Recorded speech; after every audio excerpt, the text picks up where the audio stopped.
next thing we check is the air filter. As you can see, we have a filter grill here. Most of the filters are located inside. Let's take a look and see what we can find.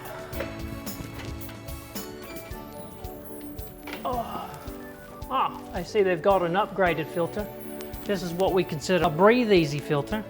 It has a 2-side ply, so it catches all the dirt, and a little sticky tack for that extra little bit of stickiness.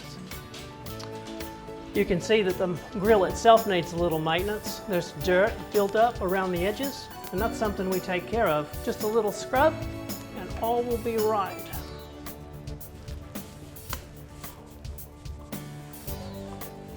Looks like we got us a new filter. This will be finishing up the maintenance here at Miss Nicole's. So we'll get this put in, call it a day.